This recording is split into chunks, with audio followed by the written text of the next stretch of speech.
ప్రభునందు ప్రియ పరిశుద్ధ దేవుని కుమారులారా, దేవుని కుమార్తెలారా, యేసుక్రీస్తు ప్రశస్త నామములో మీ అందరికీ వందనాలు. అలాగే సభను అలంకరించినటువంటి సంఘ కాపర్లు, అలాగే పెద్దలు అందరికి కూడా యేసుక్రీస్తు నామములో నేను ప్రత్యేకమైన వందనాలు చెల్లిస్తున్నా. ప్రియులారా, ఈ జయతిమ్మాపూర్ గ్రామంలో ఉన్నటువంటి వారు చాలా అదృష్టవంతులు. ఎందుకంటే నాకు తెలిసినంత వరకు సత్యానికి లోబడేటటువంటి సంఘ కాపరి ఎవరు అంటే సమాధాన రాజు గారు అనేసి చెప్పక తప్పదు. ప్రియులారా, గత కొన్ని సంవత్సరాల నుంచి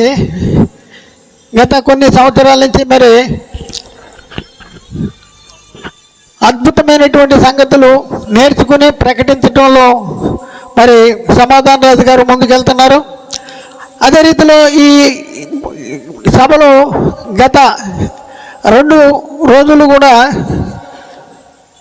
వాక్యాన్ని ప్రకటించినటువంటి దైవదాసులు చక్కని అద్భుతమైనటువంటి సందేశాన్ని మీకు వినిపించారు. మరొకసారి ఈ 3వ రోజుకి దేవుడు మనల్ని ప్రవేశపెట్టినందుకు దేవునికి మరొకసారి కృతజ్ఞతాస్తుతులు చెల్లిస్తున్నా. దేవునికి స్తోత్రం. మీ అందరికీ వందనాలు, అందరికీ వందనాలు. సహోదరులు, బైబిల్ ఏముంది? సహోదరులు ఒకరికొకరు వందనములు చెల్లించాలి. దేవునికి ఏం చెల్లించాలి? దేవునికి కృతజ్ఞతాస్తుతులు, స్తోత్రాలు చెల్లించవలసినటువంటి బద్దలమే మనం ఉన్నాం. ప్రియులారా, కొద్దిసేపు ఎవరు మాట్లాడొద్దు. మీరు మాట్లాడితే ప్రసంగం పెరుగుద్ది. తొందరగా ఇంటికి వెళ్ళాలంటే ఏం చేయాలి? పక్కన చూడొద్దు. ఇది చాలా ప్రాముఖ్యమైనటువంటి ప్రసంగం. కాబట్టి ప్రియులారా, మీరు ఏకదృష్టితో దీన్ని వినాలి. మీరు అటు ఇటు చూసి పక్కన వాళ్ళతో మాట్లాడితే మీరు ఇక్కడికి వచ్చి కూడా మీకు లాభం లేదు. కాబట్టి ఆలోచించండి ప్రియులారా. మేము ప్రకటిస్తున్నటువంటి ఈ వాక్యము ఏదైతే ఉందో అది సంఘపరంగా కానీ సంస్థపరంగా కానీ ఏ వ్యక్తిని ఉద్దేశించి కానీ మేము చెప్పట్లేదు. ఇక్కడ కూర్చున్న మీ అందరిని ఉద్దేశించి కూడా చెప్పట్లేదు. బైబిల్ ఏముందో, బైబిల్లో ఏం చెప్తుందో అది చెప్పడానికే మేము మీ దగ్గరికి వచ్చాం. మా గురించే చెప్తున్నారని మీరు ఎవరు కూడా మనసు నొచ్చుకోవద్దు. ఎందుకంటే ఇది మీ ఒక్కరికే చెప్పట్లా. ఇది లైన్లోకి వెళ్ళిపోతుంది, యూట్యూబ్లోకి వెళ్తుంది, ఫేస్బుక్లోకి వెళ్తుంది, అన్ని దగ్గరికి వెళ్తుంది. ఇది ప్రపంచ క్రైస్తవ సమాజాన్ని అందరికీ కూడా ఒక మెసేజ్ అనమాట. మీరు ఎంత అదృష్టవంతులో మీరు ఆలోచించండి ప్రియులారా. చాలా గొప్ప ధన్యత.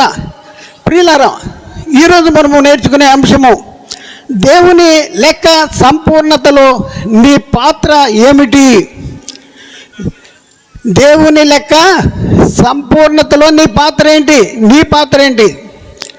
క్రైస్తవులుగా ఉన్న మనము, యేసుక్రీస్తుని రక్షకుడిగా, ప్రభువుగా, దేవుని కుమారుడిగా మనం అంగీకరించినటువంటి మనము, సంఘములో చేర్చబడినటువంటి మనము, మన బాధ్యత ఉంది అనేసి మీరు ఎప్పుడైనా గమనించారా? చాలామంది దేవుడు నాకు అది చేయాలి, దేవుడు నాకు ఇది చేయాలి అనేసి దేవుడు నీ అడుగుతూ ఉంటారు. కానీ దేవుడు నిన్ను కోరుకుంటున్నాడు ఏంటంటే, దేవునికి ఒక సంకల్పం ఉందంట. ఆ సంకల్పము నెరవేర్చడంలో నీ పాత్ర ఏంటి? దేవుని లెక్క సంపూర్ణములో నీ పాత్ర ఏంటి అనేసి ఈరోజు దేవుడు మనతో మాట్లాడుతున్నాడు. ఈరోజు దేవుడు మనతో ఏం మాట్లాడుతున్నాడు? దేవుని లెక్క సంపూర్ణములో నీ పాత్ర ఏంటి? నీ పాత్ర, ప్రతి ఒక్కరి పాత్ర, ఎవరితో కాదు, మన పాత్ర, నీ పాత్ర, నా పాత్ర ఏంటి అనేసి ఈరోజు మనం పరిశీలన చేసుకోవాల్సిన అవసరం ఉంది. ప్రియులారా,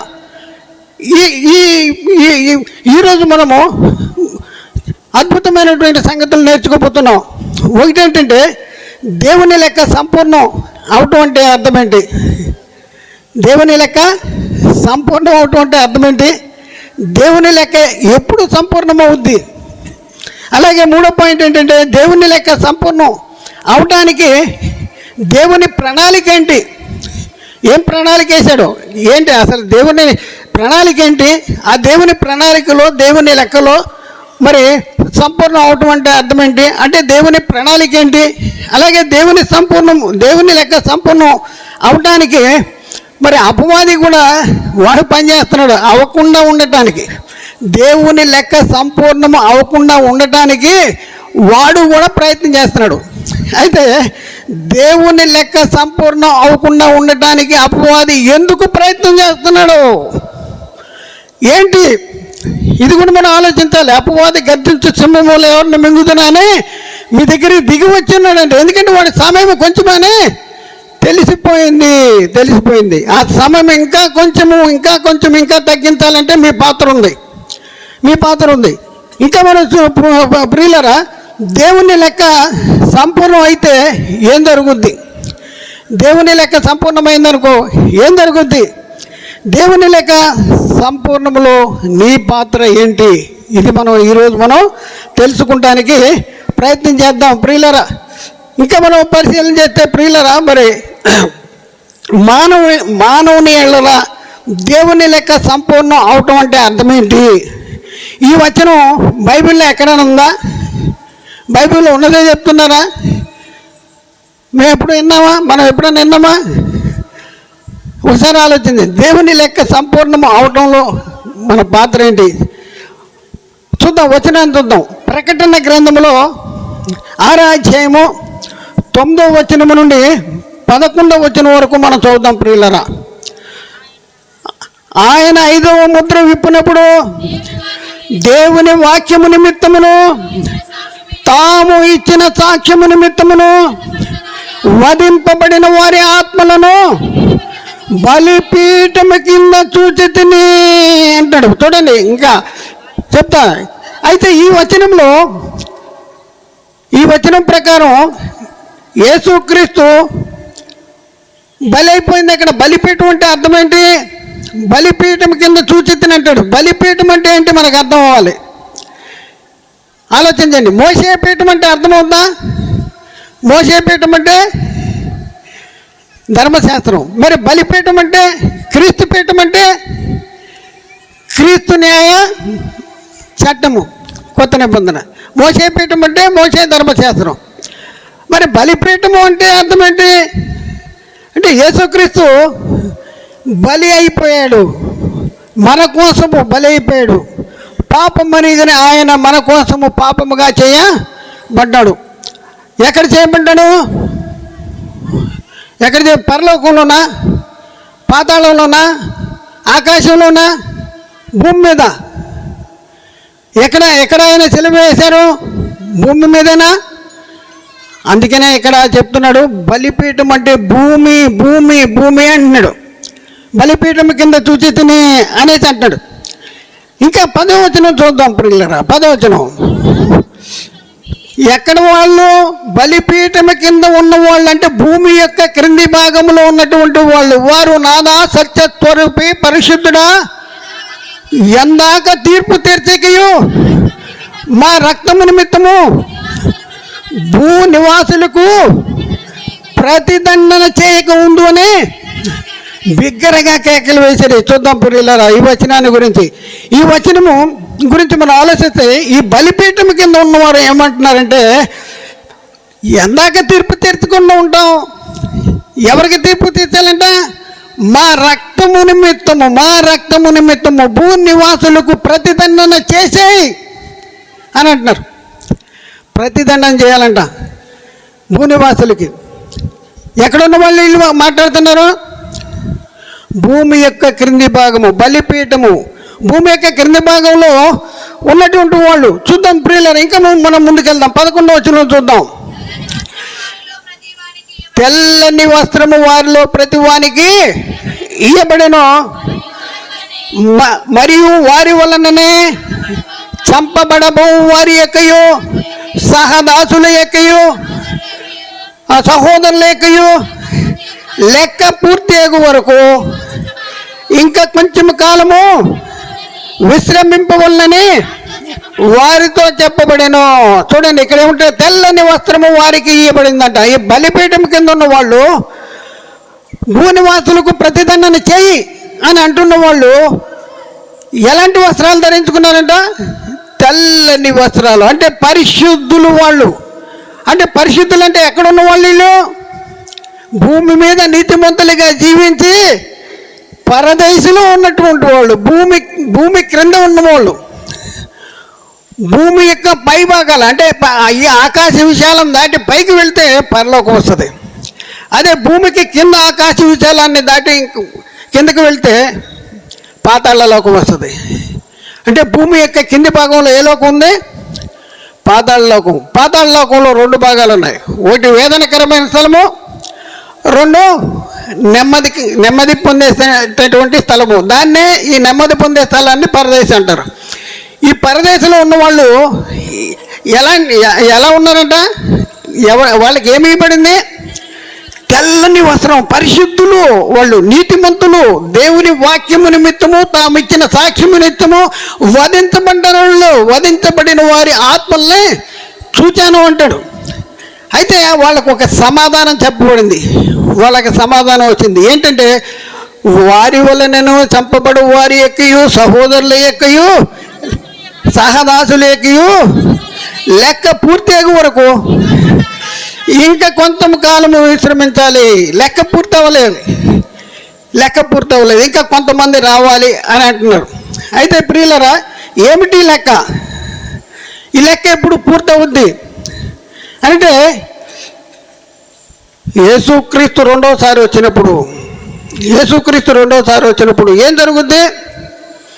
భూనివాసులకు అనీతిమంతులకి ఏం జరుగుద్ది?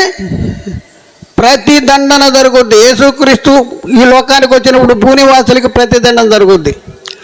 కాబట్టి ప్రియులారా, ఒకసారి ఆలోచించండి. లెక్క పూర్తి అవ్వాలంట. మరి ఆ లెక్క పూర్తి చేసేటటువంటి భాగంలో నువ్వు ఉన్నావా? ఒకసారి మనం ఆలోచించుకోవాలి. దేవుని పనిలో నీ లెక్క ఎంత? ఆ లెక్క నువ్వు పూర్తి చేసే భాగంలో నువ్వు ఉన్నావా? ఇది మనం ఆలోచించుకోవాల్సిన అవసరం ఉంది. అయితే దేవుని లెక్క అంటే ఒకసారి ఆలోచన చేస్తే, దేవుని లెక్క ఏంటి అంటే, దేవుడు జగత్తుకి పునాది వేయబడక మునుపు ఆయన ఒక సంకల్పాన్ని సంకల్పించాడు. ఆయన ఒక ఆలోచనను ఆలోచించాడు. ఆయన ఒక ప్రణాళికను ఏర్పాటు చేసుకున్నాడు. ఎవరి గురించి? దేవదూతల గురించా? ప్రకృతి గురించా? కాదు. నీ గురించి, నా గురించి, మన గురించి ఏమని ఆలోచించాడు? ఆయనకి కుమారులు కావాలంట. కుమారులు అంటే మగవాళ్ళే కుమారులు కాదు, స్త్రీలు కూడా కుమారులే. దేవునికి ఆత్మను బట్టి ఆయనకి కుమారులు కావాలంట. ఆ కుమారులు ఎక్కడుండాలంట? ఎలా ఉండాలి? పరిశుద్ధులుగా ఉండాలంట, నీతిమంతులుగా ఉండాలంట. ఎక్కడుండాలి? తన సన్నిధిలో ఉండాలి. అయితే వీళ్ళని ఎవరిలో ఏర్పాటు చేసుకున్నాడంట? తన కుమారుడైన యేసుక్రీస్తులో ఏర్పాటు చేసుకున్నాడు. ఈ మాటలు ఎక్కడున్నాయి? ఎఫెసీ పత్రికలో 1:4-6 వచనాల్లో, ఎట్లనగా తన ప్రియునియందు తాను ఉచితముగా మనకు అనుగ్రహించిన కృపామహిమకు కీర్తి కలుగునట్లు తన చిత్త ప్రకారమైన దయా సంకల్పము చొప్పున యేసుక్రీస్తు ద్వారా మనలను తనకు కుమారులుగా నిర్ణయించుకుని మనలను ముందుగా తన కోసము నిర్ణయించుకుని మనము తన ఎదుట పరిశుద్ధులమును నిర్దోషులమునై ఉండవలనని జగత్తుకి పునాది వేయబడక మునిపే ప్రేమ చేత ఆయన క్రీస్తులో మనలను ఏర్పరచుకున్నాడు. మనలను ఎవరిని ఏర్పాటు చేసుకున్నాడు? ఎవరినండి? నన్నేనా? ఎవరన్నా ఒక్కళ్ళైనా? అందరినీ మన అందరినీ ఏర్పాటు చేసుకున్నాడు. ఎవరిలో అంటే యేసుక్రీస్తులో. ఎప్పుడు ఏర్పాటు చేసుకున్నాడు? జగత్తుకి పునాది వేయబడక మునుపు. అయితే ప్రియులారా, దేవుని లెక్క సంపూర్ణ అవ్వాలంటే మరి దేవుడు యేసుక్రీస్తు ద్వారా ఒక ఆజ్ఞ ఇచ్చాడు. ఏమిచ్చాడు? యేసుక్రీస్తు ఏం చెప్పాడు? ఈ లోకానికి వచ్చి ఏం చెప్పాడు? మార్కు సువార్త 16వ అధ్యాయంలో 15-16 వచనాల్లో మనం చూస్తే, మరియు మీరు సర్వలోకమునకు వెళ్ళి సర్వ సృష్టికి సువార్తను ప్రకటించుడి. ఏం చేయమనండి? సువార్తను ప్రకటించుడి. నమ్మి బాప్తిజం పొందినవాడు ఆ సువార్త ప్రకటించాలి. సువార్త విన్నవాడు, లోబడినవాడు, నమ్మినవాడు ఏమవుతాడంట? రక్షించబడతాడు. నమ్మని వానికి శిక్ష విధించబడుద్ది. అంటే ఏం చేయాలి? సువార్త ప్రకటన చేయాలి. దేవుని లెక్క సంపూర్ణం అవ్వాలంటే ఏం చేయాలంటే సువార్త ప్రకటించాలంట. సువార్త ప్రకటించాలి. అందుకనే యేసుక్రీస్తు వారు మృతుల్లో నుండి తిరిగి లేచిన తర్వాత తన శిష్యులతో చెప్తున్న మాట ఏంటంటే, మత్తయి సువార్త 28వ అధ్యాయంలో 18-19 వచనాల్లో 19వ వచనం చదువుతున్నా. కాబట్టి మీరు వెళ్ళి సమస్త జనులను శిష్యులుగా చేయుడి, తండ్రి యొక్కయు కుమారుని యొక్కయు పరిశుద్ధాత్మ యొక్కయు నామములోనికి వారికి బాప్తిజం ఇచ్చు. చాలండి. ఇక్కడ ఏంటంటే ఇక్కడ ఏమంటాడు? మీరు వెళ్ళి ఏం చేయాలి? సమస్త జనులని శిష్యులుగా చేయాలి. ఈ సమస్త జనులను శిష్యులుగా చేయాలి అనేది ఇప్పుడు మనకు కూడా వర్తిస్తుందా? మనం కూడా సువార్త ప్రకటించవలసిన భారం మన మీద ఉందా? పౌలు ఏమంటున్నాడు? అయ్యో, నేను సువార్త ప్రకటించకపోయిన ఏడలా నాకు శ్రమ అంటున్నాడు. పౌలుకు ఒక్కడికేనా? పౌలుకు ఒక్కడికే కాదు, మనందరికి కూడా. మనం ఏం చేస్తున్నాం? వస్తున్నాం, కూర్చుంటున్నాం, వింటున్నాం, వెళ్ళిపోతున్నాం. ఆ తర్వాత మన పనులు మనం చేసేస్తున్నాం. అయ్యగారు పని అయ్యగారు చేస్తున్నారు, ఆయన వాక్యం చెప్తున్నారు. మరి ఇన్న మనం ఏం చేయాలి చెప్పండి? మనం ఏం చేయాలి చెప్పండి? దాచేసుకోవాలా? చెప్పొద్దా? ఎంతోమంది ఈ సత్యానికి లోబడిన వాళ్ళు, క్రీస్తు అంటే ఎరగిన వాళ్ళు ఎంతోమంది మీ చుట్టూ ఉన్నారు. వాళ్ళు ఎక్కడున్నారు? యేసుక్రీస్తుల్లో లేని వాళ్ళు ఎక్కడున్నారు? మరణంలో ఉన్నారు. మరి వాళ్ళకి ఏం చేయాలి చెప్పండి? మీరు వాక్యాన్ని ప్రకటించాలి. వాక్యాన్ని ప్రకటించాలి. అందుకనే యేసుక్రీస్తు వారు చెప్తా ఉన్నారు, అంతం ఎప్పుడు వస్తుంది? ఒకసారి ఆలోచించండి. అంతము ఎప్పుడు వస్తుంది? యేసుక్రీస్తు ఎప్పుడు వస్తాడు? లోకాంతంలో వస్తాడు. మరి లోకాంతం ఎప్పుడు వస్తుంది? లోకాంతం రావడానికి ఎవరు అడ్డంకిగా ఉన్నారు?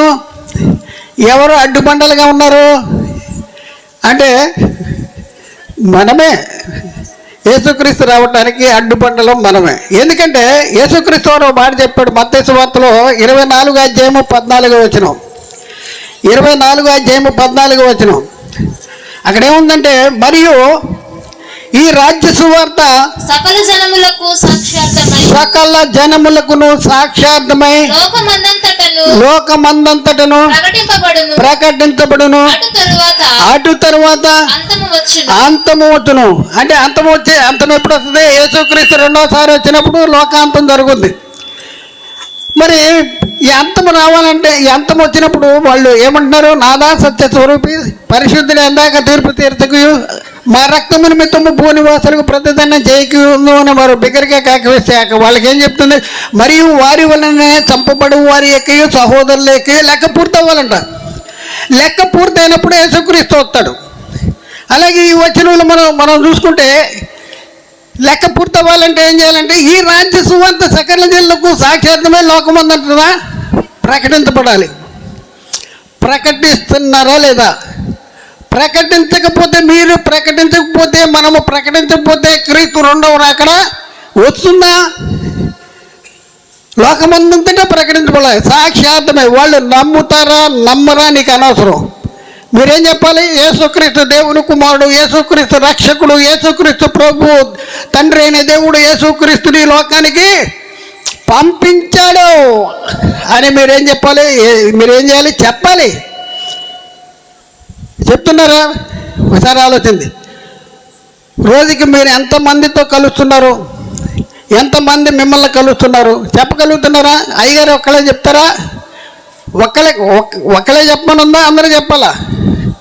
అందరూ చెప్పాలి, అందరూ ప్రకటించాలి. ఈ రాజ్య సువార్త సకల జనులకు ప్రకటించాలంట.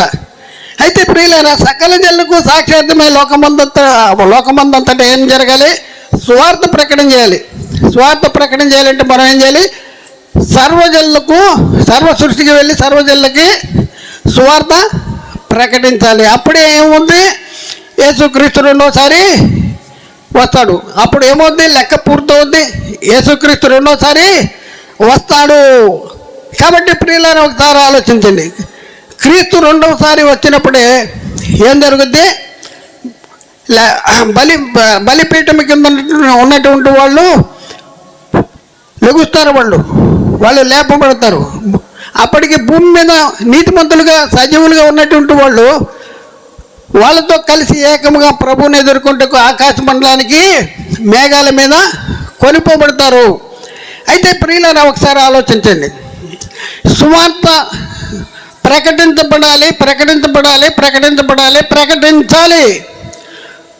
ప్రకటించబడాలంటే ఎవరో ప్రకటిస్తారని ఎదురు చూడబాకండి, మీరే ప్రకటించాలి. యేసుక్రీస్తు రక్షకుడు, యేసుక్రీస్తు దేవుని కుమారుడు, యేసుక్రీస్తుని తండ్రి అయిన దేవుడు ఈ లోకానికి మన పాపాల కోసం పంపించాడు.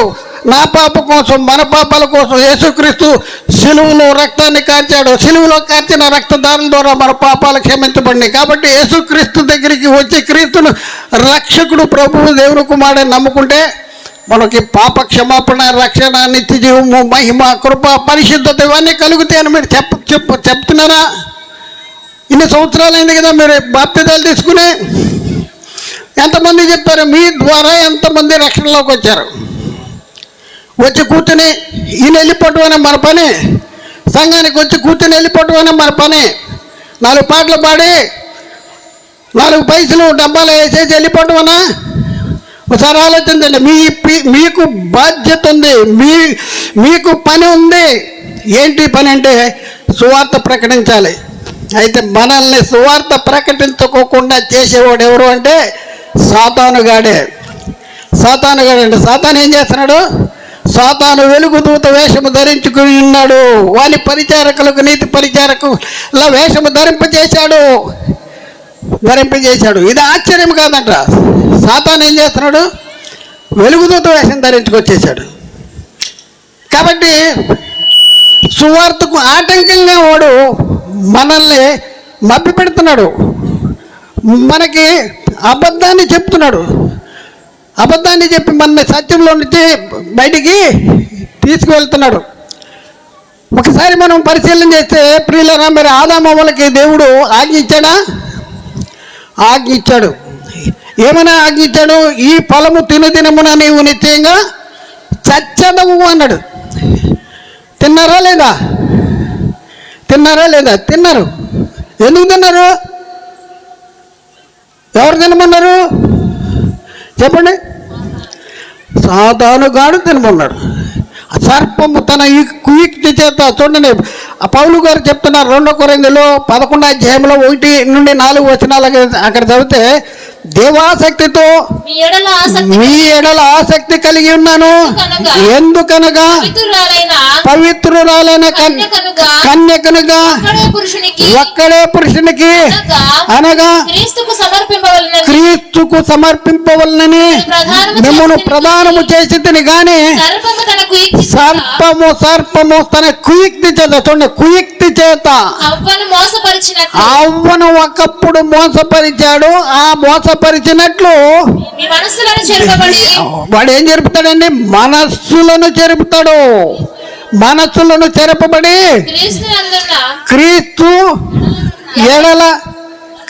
క్రీస్తు ఎడలనున్న సరళత నుండి, పవిత్రత నుండి ఎట్లయినను తొలగిపోవునని భయపడుతున్నాను. చూడండి ప్రియులారా, సాతానుగాడు ఏం చేశాడు? ఆదాము అవ్వల్లో ఉన్నటువంటి వాక్యాన్ని దొంగిలించాడు. వాడెవడు? దొంగ, దోచుకుని వాడు ఎందుకు సత్యమే లేదు. సత్యం చెప్పాడా? దేవుడు అన్నాడు, ఈ ఫలాన్ని తింటే నువ్వు నిశ్చయంగా చనిపోతావు అన్నాడు. సర్పం ఏముంది అంటే అపవాది ఏమన్నాడు, మీరు చావనే చావరు, ఈ ఫలాన్ని తింటే మీరు దేవతలుగా ఉంటారన్నాడు. కరెక్టేనా? దేవుడు దేని గురించి చెప్పాడు? ఆత్మ గురించి చెప్పాడు. చచ్చిపోతావు, నాకు దూరం అవుతావు అన్నాడు. ఆత్మ మనమే ఉన్న ఆత్మ, లేకపోతే ఆదాము అన్న ఆత్మ దేవుడైన ఆత్మకు దూరం అవుతాడు. సాతాను మీరు ఆత్మ శరీరంగా చచ్చిపోరు, తినేయండి అన్నాడు. ఏం చేశాడు? వాళ్ళ మనసుల్ని చెరిపాడు, లోపల ఉన్నటువంటి వాక్యాన్ని ఎత్తుకుపోయాడు. ప్రియులారా, ఎత్తుకుపోయాడు. కాబట్టి ఆజ్ఞ అతిక్రమణ ఏంటి? పాపముకున్న బలం ఏంటి? పాపానికి వచ్చే జీతం ఏంటి? మరణము. పాపానికి వచ్చే జీతము మరణము. ప్రియులను ఒకసారి ఆలోచించండి. దేవుని వాక్యము ఉన్నంత వరకు ఆదాము అవ్వలేరు దేవుని కుమారులు, దేవునికి వారసులు, దేవుడికి కలిగిన సమస్తానికి వారసులు. అలాంటి పరిస్థితుల్లో మరి ఆ వారసత్వం కానీ కుమారత్వం కానీ ఎందుకు వచ్చింది? ఎప్పటి వరకు ఉంది? వాక్యము, దేవుని మాట, వాక్యము హృదయంలో ఉన్నంత వరకు, దేవుని చిత్తాన్ని జరిగించినంత వరకు వాళ్ళు దేవుని కుమారులుగా ఉన్నారు. వాక్యాన్ని సాతాను కూడా దొంగిలిస్తే ఏమైపోయాడు? అపవాది కుమారులు అయిపోయారు. ఎప్పటి వరకు దేవుని కుమారులుగా ఉంటారు? ఎవరు దేవుని కుమారులు అవుతారు? దేవుని వాక్యము ఎవరికి వచ్చినో వారే దైవములని నేను చెప్పినలా అంటున్నాడు యేసుక్రీస్తు వారు. యోహాను సువార్త 10వ అధ్యాయము 35వ వచనం, 10:35. యోహాను సువార్త 10:35. లేఖనము నిరర్ధకము కానేరదు కదా, దేవుని వాక్యం ఎవరికి వచ్చునో వారే దైవములని నేను చెప్పినలా నేను దేవుని కుమారునని చెప్పినందుకు తండ్రి ప్రతిష్ఠ చేసి ఈ లోకములోనికి పంపిన వానితో నీవు దేవదూషణ చేయుతున్నావని చెప్పుదురా అన్నాడు. చూడండి, చాలండి. ఏంటంట? దేవుని వాక్యం ఎవరికి వస్తారో వారే దైవాలు. చూడండి, దేవుని వాక్యం ఉన్నంత వరకు ఆదాము ఎవరు? దేవుని కుమారుడు. వాక్యం వెళ్ళిపోతే సాతాను కుమారుడు అయిపోయింది. ఇప్పుడు మనలో దేవుని వాక్యం ఉందా? లేదంట. ఉన్న వాళ్ళు ఏం చేయాలి చెప్పండి? లేని వాళ్ళకి వాక్యాన్ని కూర్చోబెట్టాలి. ఈ వాక్యాన్ని లేని వాళ్ళకి కూర్చోబెట్టాలి, వాళ్ళ హృదయంలో కూర్చోబెట్టాలండి. ఏం చేయాలి? సర్వలోకానికి వెళ్ళి సర్వ సృష్టికి సువార్త ప్రకటించవలసిన భారం. అందుకని పౌలు అంటాడు, అయ్యో సువార్త ప్రకటించవలసిన భారం నా మీద మోపబడి ఉన్నది అంటాడు. మోపబడి ఉంది. కాబట్టి ప్రియులారా, ఒకసారి ఆలోచించండి. యేసుక్రీస్తు ఇంకొక మాట చెప్పాడు. యోహాను సువార్త 8వ అధ్యాయము 43-44 వచనంలో మీరేలా నా మాటలు గ్రహింపుకున్నారు. ఏంటంట? మీరేలా నా మాట గ్రహింపుకున్నారంటే మీరు నా బోధ వినకుండిట వలననే కదా. చాలండి. బోధ వినకపోతే, బోధ లేకపోతే ఎవరు సంబంధాలు అవుతారు? ఆదాము దేవుని మాట విన్నాడా? మనం వింటున్నామా? ఎక్కడున్నాం మనం? ఓ ఆదామా అని పిలిచినాడు. ఇప్పుడు నిన్ను పిలుస్తున్నాడు. నువ్వు ఎక్కడున్నావు? బైబిల్ చదువుతున్నావా? వాక్యము వింటున్నావా? వాక్యము ప్రకటిస్తున్నావా? ప్రకటించవలసిన భారం మీ మీద ఉంది.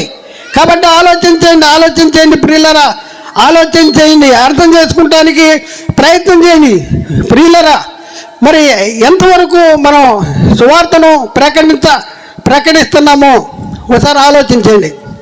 ఆదామవ్వలు దేవుని ఆజ్ఞను అతిక్రమించారు. హృదయంలో ఉన్న వాక్యం మళ్ళీ ఏం చేయాలి? కూర్చోబెట్టాలి. ఇది దేవుని ప్రణాళిక. మళ్ళీ వీళ్ళు దేవుని కుమారులు కావాలంటే ఏం కావాలి? ఇప్పుడే ఏం చదివాం? లేఖనము నిరర్ధకము కానేరదు కదా అంటాడు. దేవుని వాక్యం ఎవరికి వచ్చినో వారు దైవాలు అంటాడు. మరి దేవుని వాక్యం మన హృదయంలో ఉండాలా? మన హృదయంలోనికి వస్తే మనం ఎవరు పంపుతాము? దేవుని వాక్యం ఎక్కడ పెడుతున్నారు? మీరు ఎక్కడ పెడుతున్నారు? సంచుల్లో పెడుతున్నారా? అటకల్లో పెడుతున్నారా? సజ్జల్లో పెడుతున్నారా? ఎక్కడ పెడుతున్నారు? ఎక్కడ పెట్టుకోవాలి చెప్పండి? హృదయములో పెట్టుకోవాలి. క్రీస్తు వాక్యము మీ హృదయములో పెట్టుకోవాలి. క్రీస్తును మీ హృదయంలో ప్రభువుగా ప్రతిష్ఠించుకోవాలంట. సమస్త విధములైన జ్ఞానముతో క్రీస్తు వాక్యము మీ హృదయంలో ఉంచుకోవాలి. మన హృదయంలో ఉంచుకోవాలి. హృదయంలో లేకపోతే నువ్వెవరు? సైతాన్. నువ్వు సైతాన్. ఉంటున్నా, చదువుతున్నావా, వింటున్నావా, ఏం చేస్తున్నావు? మరి ప్రకటిస్తున్నావా ఏం చేస్తున్నావు? ఒకసారి ఆలోచించండి. దేవుడు పని పెట్టుకున్నాడు. మళ్ళీ ఆదాము హృదయంలో వాక్యము సాతాను ఎత్తుకుపోతే మళ్ళీ మానవుని హృదయంలో దేవుని వాక్యము పెట్టడానికి దేవుడు ఒక పని పెట్టుకున్నాడు. ఆ పని పెట్టుకుంటూ ఒక భాగంగానే దేవుడు మోషే ద్వారా ఇశ్రాయేలీలకి చట్టం ఇచ్చాడు. దేవుడు మోషే ద్వారా ఇశ్రాయేలీలకి చట్టం ఇచ్చాడు. ఈ చట్టము ఎక్కడ రాయబడింది? హృదయాల మీద రాయబడిందా? పలకల మీద, రాతి పలకల మీద రాయబడింది. రాతి పలకల మీద ఉండటం వలన మనకు లాభమా? ఎక్కడికి రావాలి? హృదయంలోనికి రావాలి. హృదయంలోనికి వస్తేనే మనము దైవాలు అవుతాం. దేవుని వాక్యం ఎవరికి వచ్చినో వారు దైవాలు అంటాడు. అందుకనే దేవుడు ఏం చేశాడు? క్రొత్త నిబంధన చేస్తానని దేవుడు వాగ్దానం చేశాడు. ఈ వాగ్దానము ఎలాంటిదంటే, వారి మనస్సుల్లో నా ధర్మ విధులు ఉంచేదను, వారి హృదయాల మీద దాన్ని వ్రాస్తాను అనేసి వాగ్దానం చేశాడు. ఈ వాగ్దానము ఎక్కడ చేయబడింది? ఏ ప్రవక్త ద్వారా చెప్పబడింది? ఇది మనం చూద్దాం ప్రియులారా. దేవుడు మనల్ని ప్రేమించి ఈ వాక్యాన్ని మీ దగ్గరికి తీసుకొచ్చాడు. మరి మీరు మీరు నమ్మాలి. ఈ నమ్మిన వాక్యాన్ని అనేక మంది హృదయాల్లో మెత్తని హృదయంలో దేవుని ఆత్మ ఆ ద్వారా మీ పరిచయం జరిగించాలి. మీరు వాక్యము ప్రకటించాలి. మీరు వాక్యము ప్రకటించకపోతే ఏం జరుగుద్ది? దేవుని లెక్క సంపూర్ణము కాదు. దేవుని లెక్క సంపూర్ణం కావాలంటే మీ పాత్ర ఏంటి? మీ పాత్ర ఉందా అంటే, మీ పాత్ర ఉంది, నా పాత్ర ఉంది. నా పాత్ర నిర్వహించడానికి అంత దూరం నుంచి ఇంత దూరము ఈ భారీ శరీరాన్ని డొల్లించుకుంటూ వచ్చాను. ఒకసారి ఆలోచించండి. దేనికోసం వస్తున్నాం? దేనికోసం ప్రకటిస్తున్నాం? మాకేమైనా డబ్బుల కోసం వస్తున్నామా, లేకపోతే దేనికోసం వస్తున్నాం? మీరు ఆలోచించాలి. దేవుని లెక్క సంపూర్ణం కాకపోవటం మరి కాకపోవటానికి కారణం మీరు కూడా ఉన్నారు. ఏంటి అంటే, మీరు సువార్త ప్రకటించాలి. వాక్యాన్ని హృదయంలో కూర్చోబెట్టాలి. సాతాను ఏ వాక్యాన్ని ఎత్తుకుపోయాడో ఆ వాక్యాన్ని నీ హృదయంలో ఉంచుకొని నువ్వు అనేక మంది హృదయంలోకి ఉంచాలి. ఆత్మలను రక్షించే శక్తి గల వాక్యము. ఆ వాక్యమే విశ్వాసాలైన మీలో కార్యసిద్ధికి తెలుగుద్ది. ఆ వాక్యాన్ని గట్టిగా పట్టుకుంటే ఆ వాక్యం ద్వారా మీరు రక్షణ పొందువారే ఉంటారు. కాబట్టి ప్రియులారా, అనేక మంది మనం చూస్తుంటే యేసుక్రీస్తు ఎవరో తెలియనటువంటి క్రైస్తవులని చెప్పబడే వాళ్ళు మన మధ్యలో ఉన్నారు. క్రైస్తవులని పిలువబడుతున్నారు, కానీ యేసుక్రీస్తు ఎవరో తెలియదు. ఈరోజు కూడా తెలియదు. కాబట్టి దేవుడు మాట్లాడుతున్నాడు. దేవుని మాటను మనం ఆలకించి దేవుని లెక్క సంపూర్ణములో మీ బాధ్యత ఏంటి? సాతానుగాడు వాడి బాధ్యతను వాడు నిర్వహిస్తున్నాడు. ఇది లెక్క సంపూర్ణం కాకూడదని ఏం చేస్తున్నాడంటే వాక్యాన్ని కలిపి తెరుపుతున్నాడు. మరి మనం కూడా ఏం చేస్తున్నాము? వాక్యం ప్రకటించట్లా. కాబట్టి ఆలోచించండి ప్రియులారా, అర్థం చేసుకోండి. మరి మీ పరిస్థితి ఎలా ఉంది? మనం పరిశీలన చేసుకోవాల్సిన అవసరం ఉంది. ఇప్పుడే మనం యేసుక్రీస్తుని దేవుని కుమారుడు, రక్షకుడు, ప్రభువు, దేవుడు పంపగా ఈ లోకానికి వచ్చాడు. మరి మన కోసం సెలువులో బలైపోయాడు. క్రీస్తు సెలువులో కార్చిన రక్తధారలో మన పాపాలు క్షమించబడినాయి. మరి యేసుక్రీస్తుని దేవుని కుమారుడు, రక్షకుడు, ప్రభువుని నమ్మి బాప్తిజం తీసుకుంటేనే మనకి రక్షణ. యేసుక్రీస్తు మరి కుమారుడు నమ్మి బాప్తిజం తీసుకుంటే ఎవరికి కూడా బుడ్డ పైసా లాభం లేదు. ఆలోచించండి, అర్థం చేసుకోండి. వాక్యం ద్వారా దేవుడు మీతో మాట్లాడాడు. మీరు నమ్ముతారా? మీరు అనుసరించారా? అది మీ ఇష్టం. మేము అనుసరించుకుంటే అది కూడా మీ దేవుడు మాట్లాడిన ప్రతి మాట ప్రతి ఒక్క హృదయంలో నీరుగట్టి ఫలం చేయనుగాక. ఆమేన్. అందరికీ వందనాలు. దేవునికి స్తోత్రాలు.